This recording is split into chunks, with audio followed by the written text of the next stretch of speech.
today we are going to start our new chapter, that is concept of revenue. Students, सबसे पहले हम देखते हैं रेवेन्यू का मीनिंग क्या है, क्या होता क्या है रेवेन्यू। तो सपोज करो कि आपकी एक आइसक्रीम की फैक्ट्री है, ठीक है, वहां पर आपने डेली आप 1000 यूनिट्स प्रोड्यूस करते हैं। अब वो 1000 यूनिट्स जब आप सेल करके आते हैं तो वहां से आपको मिलता है 10,000 रुपीज। तो ये जो 10,000 रुपीज मिले हैं by selling of that 1000 units, this 10,000 rupees in economics we can say that revenue. So ये जो 1000 रुपीज थे इकोनॉमिक्स की टर्म में इसको हम बोलते हैं रेवेन्यू। तो इसका मतलब revenue is that amount whatever the money you are receiving by selling your commodities, that is called revenue. So definition देखते हैं इसकी, that by selling a commodity whatever money, कि जो भी मनी आप कमाते हैं, जो भी मनी एक रिसीव होती है फर्म को, ठीक है, that is called revenue. So revenue हमारे पास क्या हुआ, रेवेन्यू का फॉर्मूला कि जो भी आपने कमाया है वो पूरी की पूरी अमाउंट, सपोज करो जैसे मैंने ये पेन है, ये पेन सेल करके आई हूँ मैं 10 रुपीज में मैंने सेल किया, तो वो जो 10 रुपीज है वो क्या है, मेरा रेवेन्यू। अब इस रेवेन्यू के अंदर इस पेन की कॉस्ट भी इंक्लूड है और इस पेन में जो मैंने प्रॉफिट लेना था वो भी इंक्लूड है। तो हमारे पास रेवेन्यू का फॉर्मूला बन जाएगा दैट कॉस्ट प्लस प्रॉफिट, कि कॉस्ट और प्रॉफिट को मिलाकर जो भी अमाउंट हम रिसीव करते हैं, जो इनकम हमें मिलती है, दैट इज कॉल्ड रेवेन्यू। तो यहाँ से आप प्रॉफिट भी फॉर्मूला निकाल सकते हैं, that profit is equals to revenue minus cost. Okay, ना नेक्स्ट रेवेन्यू हमारे पास थ्री कैटेगरीज हमने डिवाइड की हुई है रेवेन्यू की, जैसे कि हमने अभी इससे पहले हमने किया था total cost, marginal cost, average cost. उसी तरह से आपका रेवेन्यू भी क्या है, 3 पार्ट्स में डिवाइड होता है, that is first is total revenue, second marginal revenue and third one is average. अब टोटल रेवेन्यू क्या है, total revenue the money whatever the firm gets by selling the given output, जो भी output है उसको cell करके जो receive करते हैं मनी फर्म, उसको बोलते हैं टोटल रेवेन्यू। जैसे कि हमने अभी 1000 यूनिट सेल की, ठीक है, सपोज करो हमने एक आइसक्रीम की हमारी कॉस्ट थी 10 रुपीज, तो आपका टोटल रेवेन्यू क्या हो जाएगा, total revenue is equal to 1000 जो यूनिट्स थे जो हमने प्रोड्यूस की आइसक्रीम की, और 10 रुपीज एक आइसक्रीम की कॉस्ट थी, ठीक है। तो इससे जो जनरेट होगा हमें टोटल अमाउंट कितना मिला, 10,000 रुपीज, इसको बोलेंगे हम टोटल रेवेन्यू। ओके, सो यहाँ से इसका मतलब फॉर्मूला कैसे निकल के आ गया कि ये 10 रुपीज तो क्या थे, प्राइस, और ये 1000 रुपीज क्या था हमारे पास, आउटपुट यानी कि क्वांटिटी। तो हमारे पास फॉर्मूला आ गया that output multiply by price, total revenue is equals to output multiply by price. So from this we are getting total revenue.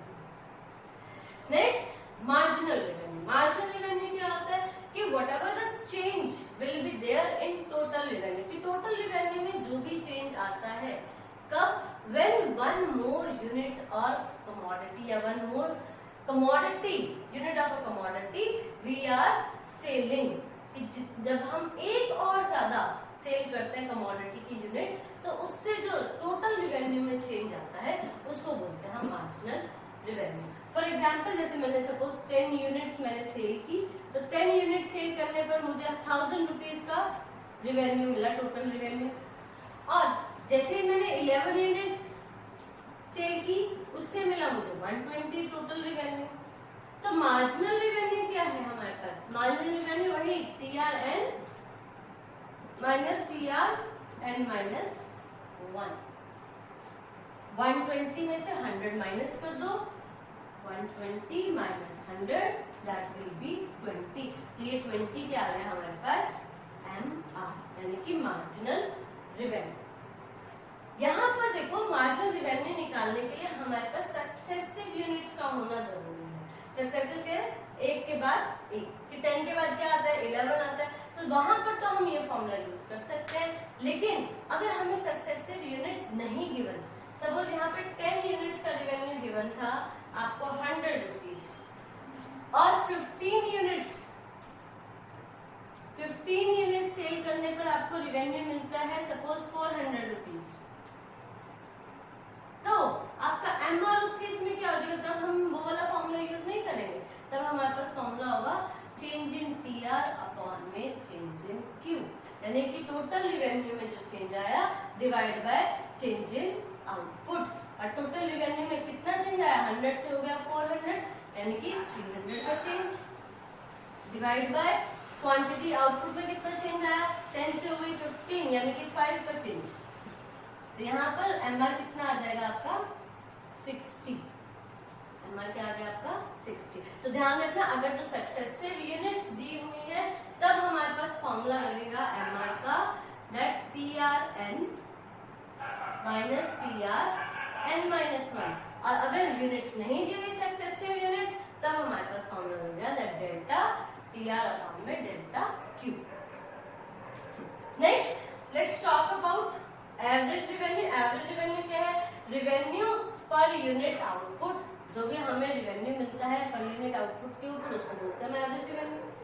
देखो एवरेज का मतलब क्या है, बेसिक सा मतलब समझ लो। सपोज करो मैं आपसे ये पूछती हूँ कि आपकी क्लास में एवरेज मार्क्स इकोनॉमिक्स में कितने आए हैं, तो आप क्या करोगे कि जितने भी स्टूडेंट्स हैं हमारी क्लास में उन सबके मार्क्स को ऐड कर दोगे और नंबर ऑफ स्टूडेंट्स से डिवाइड कर दोगे, और तो जो वैल्यू निकल के आएगी उस वैल्यू का मतलब ये होता है कि इतने एटलीस्ट इतने मार्क्स सारे जितने भी स्टूडेंट्स हैं हमारी क्लास में उन्होंने अचीव किया, उन्होंने सिक्योर किया।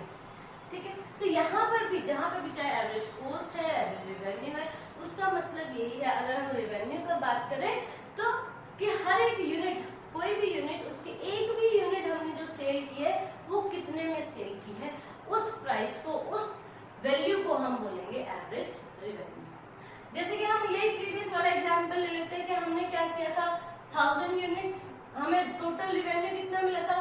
10,000 मिला था, और उसको हमने यूनिट्स कितनी प्रोड्यूस की थी? हमने 1000 यूनिट्स प्रोड्यूस की थी।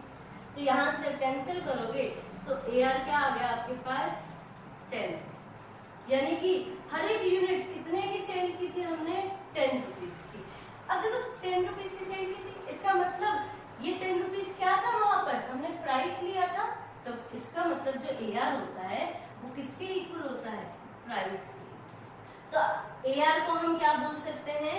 प्राइस भी बोल सकते हैं। इसको और अच्छे से हम इसको प्रूव करके दिखा देते हैं। देखो AR का फॉर्मूला क्या बना यहाँ से? TR अपॉन में Q। TR टोटल रेवेन्यू को आउटपुट से डिवाइड कर दो, वहां से आएगा हमारे पास A।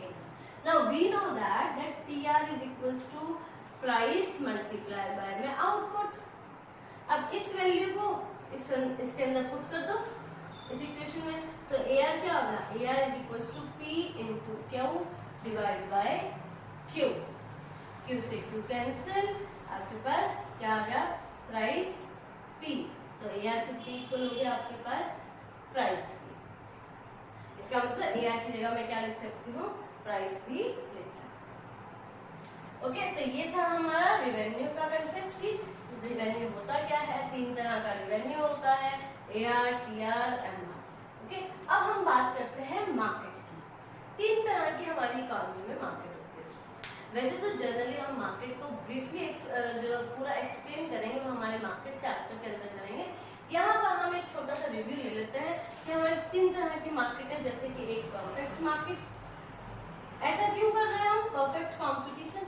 क्योंकि हमारे इस चैप्टर के अंदर हम यहाँ पर पढ़ेंगे कि अलग अलग मार्केट में हमारा रेवेन्यू कर्व कैसा है, इसीलिए थोड़ा सा ब्रीफ सा इंट्रोडक्शन ले लेते हैं हम मार्केट्स के बारे में।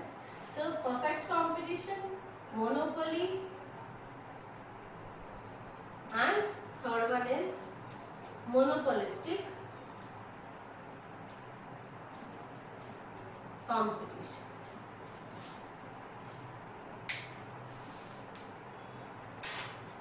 अब देखो परफेक्ट मार्केट क्या होता है।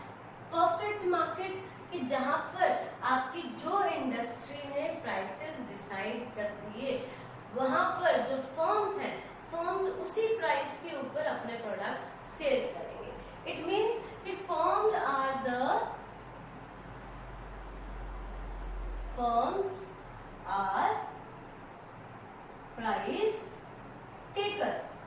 यहाँ पर जो फर्म्स हैं वो क्या है, प्राइस टेकर है।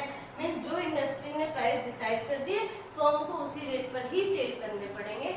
अपने अकॉर्डिंग फर्म जो है उन प्राइसेस में चेंजेस नहीं कर सकती। क्यों नहीं कर सकती? तो सबसे पहले एक और इसकी कैरेक्टरिस्टिक है कि परफेक्ट कंपटीशन में प्रोडक्ट्स कैसे होते हैं, होमोजीनियस होते हैं। होमोजीनियस का मतलब एक जैसे, कि जो प्रोडक्ट मैं सेल कर रही हूँ वही दूसरी फर्म भी सेल कर रही है, तीसरी फर्म भी सेल कर रही है। तो अगर परफेक्ट कंपटीशन में थोड़ा सा भी प्राइस, अब देखो जैसे एमआरपी है, आपने सपोज करो, इसका एक एग्जांपल लेके चलते हैं बड़ा इजी सा, कि कोई क्रीम आप या डिओड्रेंट या परफ्यूम लेने गए, ठीक है, वहां पर वही परफ्यूम दूसरा एक, मेरी फर्म है ए, ठीक है, एक और फर्म है बी, एक और फर्म है सी, 3 फर्म्स है मार्केट में, ऐसे बहुत सारी फर्म्स है। अब एमआरपी था उसका 50 रुपीज का वो सेल कर रहा है। अगर ए फर्म ने इस 50 रुपीज से बढ़ाकर उसने 55 का अगर वो सेल कर रहा है, तो कस्टमर क्या करेगा, कस्टमर ए को छोड़कर किस पे चला जाएगा, बी के पास चला जाएगा, क्योंकि सेम प्रोडक्ट बी सेल कर रहा है और बी कितने में सेल कर रहा है, 50 रुपीज में सेल कर रहा है। तो हम यहाँ कह सकते हैं, क्योंकि यहाँ पर होमोजेनियस प्रोडक्ट है, तो जो परफेक्ट कंपटीशन में फर्म्स क्या है, अपने अकॉर्डिंग प्राइसेस नहीं चेंज कर सकती। इंडस्ट्री ने जो प्राइसेस उसको डिसाइड करके दिए हैं, वहां पर प्राइसेस क्या है, वही सेम अडॉप्ट करने पड़ते हैं फर्म को। That's why we are calling firms are the price taker.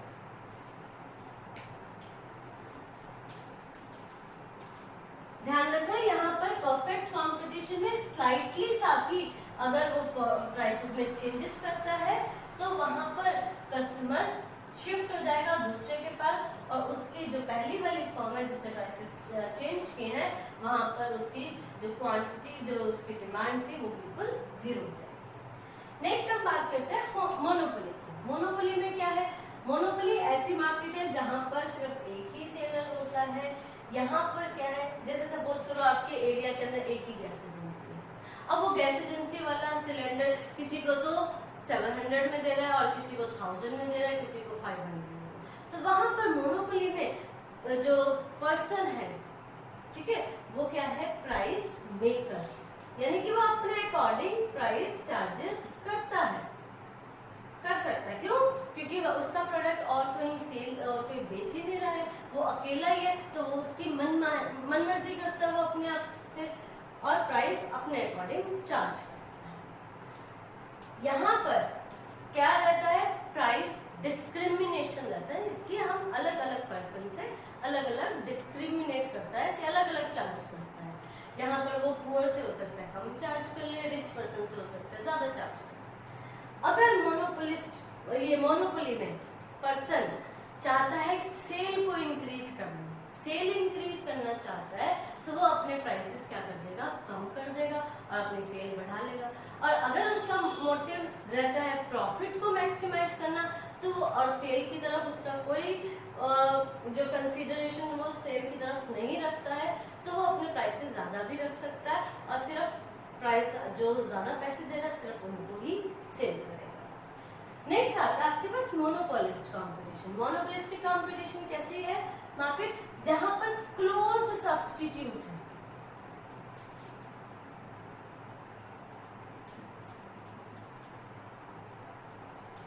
Close substitute available है। क्लोज सब्स्टिट्यूट का मतलब कि यहाँ पर भी फर्म्स बहुत सारे हैं, बहुत सारे आपके जो है सेलर्स हैं, बहुत सारे बायर्स हैं, लेकिन यहाँ पर अवेलेबिलिटी है क्लोज सब्स्टिट्यूट की। अब फॉर एग्जांपल मेरे को सोप के केस में ले लो, मुझे डिटोल के रेट ज्यादा लग रहे हैं, ठीक है, तो डिटोल छोड़कर मेरे पास पियर्स है, सेवलॉन है, डव है, मेरे पास बहुत सारे ऐसे सब्स्टिट्यूट अवेलेबल है जिसको मैं कंसीडर कर सकती हूँ, ठीक है। तो यहाँ मोनोपोलिस्टिक कंपटीशन में क्या रहता है, क्लोज सब्स्टिट्यूट रहता है।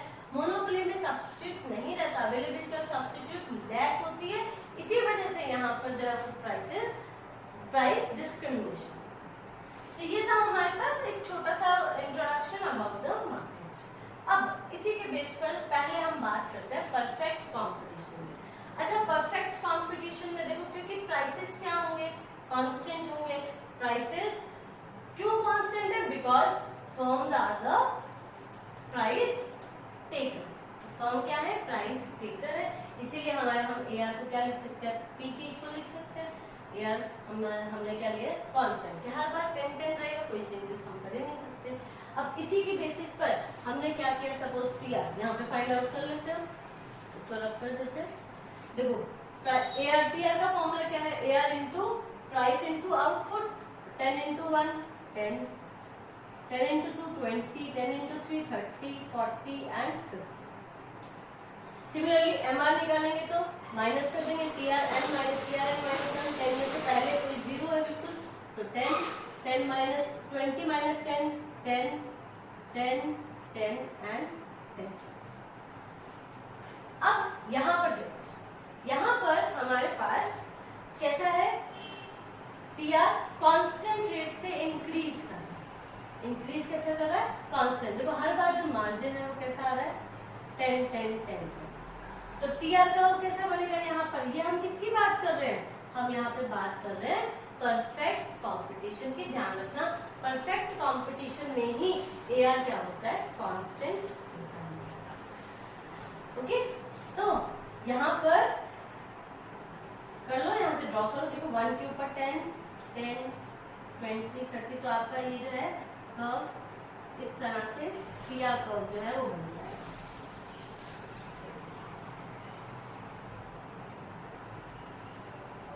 टी आर बिल्कुल कांस्टेंट रेट से, यानी कि टी आर इंक्रीज कर रहा है बट कौन सी रेट से? कांस्टेंट रेट से। नेक्स्ट यहाँ पे और देखते हैं हम, देखो ए आर और एम आर। ए आर अगर 10 था तो देखो एम आर भी 10 10 आ रहा है। इसका मतलब ए आर क्या हो रहा है? इक्वल है एम आर के।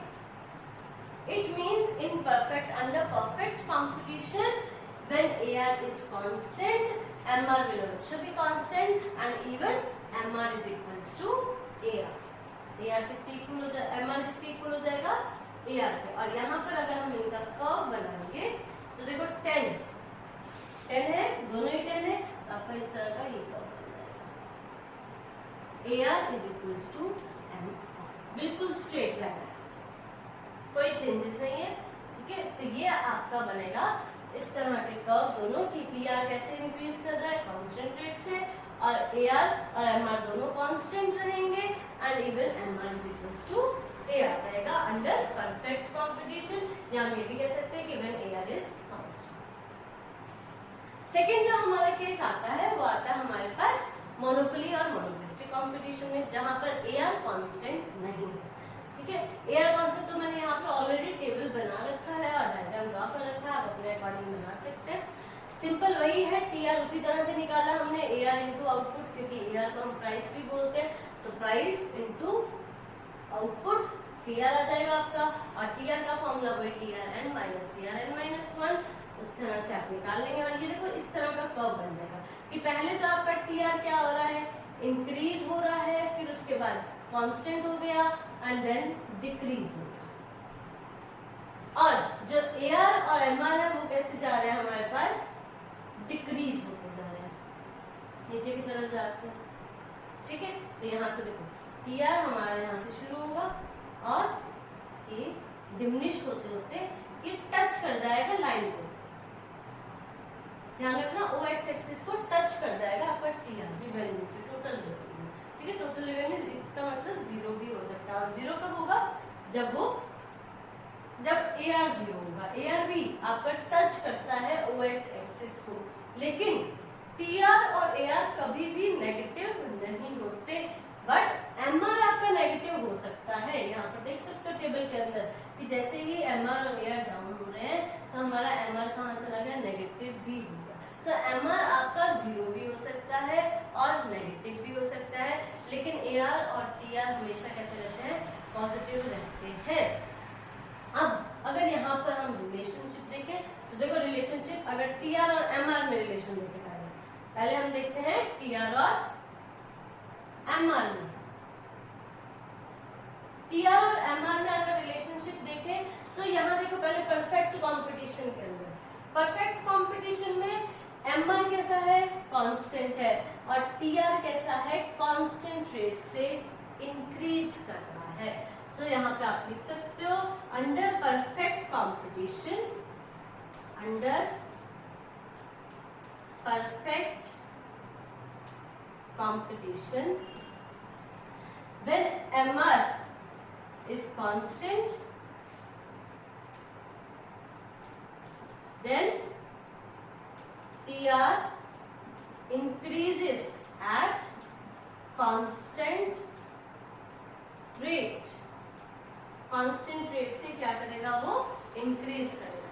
लेकिन अगर मोनोपोली है, मोनोपोलिस्टिक कंपटीशन है जहां पर AR कांस्टेंट नहीं है, वहां पर under monopoly and monopolistic competition, when MR decreases, MR decrease हो रहा है जब, तो PR increases at decreasing rate.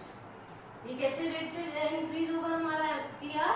Decreasing rate से आपका इंक्रीज होगा। ओके, नेक्स्ट आता है आपके पास, नेक्स्ट जो रिलेशनशिप है वही कि यहाँ पर देखो जब MR 0 है तो TR कैसा है? Maximum. When MR 0, TR is maximum. Okay, and when MR negative, then TR starts declining, यानी कि डिमिनिश होना शुरू हो जाता है, TR डिक्रीज होना शुरू। तो ये तो रिलेशनशिप था आपका किसमें? MR और TR। अब हम देखते हैं रिलेशनशिप AR और MR में। AR and MR। अच्छा, एक चीज और TR और MR के अंदर आप एक चीज और लिख सकते हैं, that TR is a combination और समीशन ऑफ MR। देख सकते हो कि इसका समीशन है TR 20, 20 + 16 36, 20 + 16 + 12 48। तो आप एक रिलेशन ये भी लिख सकते हो। तो 4 रिलेशन हो गए आपके इसमें TR और MR। अब करते हैं हम AR और MR का रिलेशनशिप कि अगर तो हमारा परफेक्ट कंपटीशन है, under perfect competition AR is equals to MR, AR is equals to MR and both remain constant, और दोनों के दोनों कैसे रहेंगे? कांस्टेंट। जबकि under monopoly and monopolistic competition, when AR decreases, MR also decreases, but MR decreases fastly than AR। देखो MR जो है वो फास्टली डिक्रीज कर रहा है किससे? AR से, यानी कि यहाँ पर MR क्या होगा? लेस देन होगा AR से। आप देख सकते हो टेबल में भी देखो 20, 18, 16, 14 ये आया।